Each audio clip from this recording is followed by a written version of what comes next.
गुरुर्ब्रह्मा गुरुर्विष्णू गुरुर्देवो महेश्वरा गुरुर्साक्षात् परब्रह्म तस्मै श्री गुरुवे नमः। श्री स्वामी समर्थ महाराज की जय। श्री गुरुदेव दत्त। गुरुलीलामृत अध्याय पहिला, अवतार परंपरा। श्री गणेशाय नमः।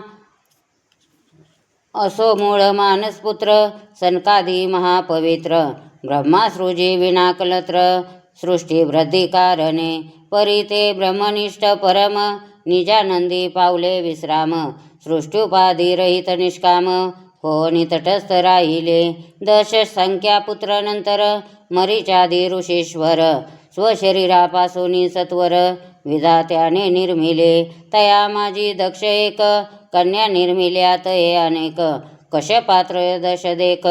बाकी इतरादी दिल्या तया पासाव प्रजा वाढली अनुदिनी ती वृद्धी पावली अविद्या तिमिरे दाटली आत्मस्मृती बळावली निजानंद घेण्याहून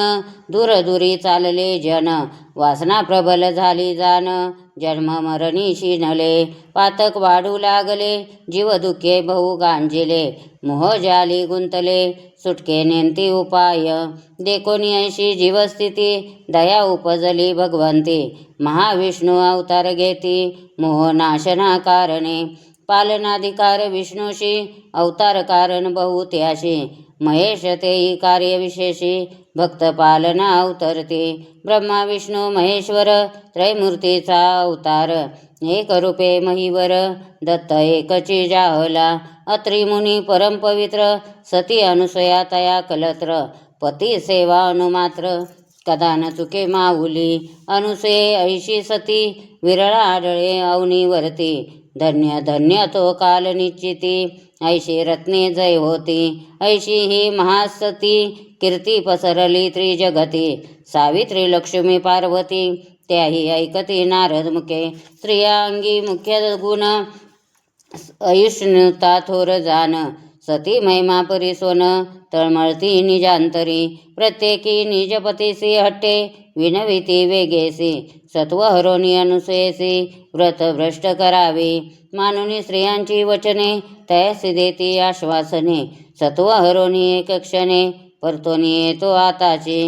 ऐशी भाक देवोनी तिघे पातले मुनी सदने ब्राह्मण वेश धरोनी प्रवेशेती गृहांतरी स्नान संध्या कर्मीरत मुनी गंगा तटी निश्चित सती एकली गृहात स्वकर्म मग्न तय होती अनुकूल संधी देखोन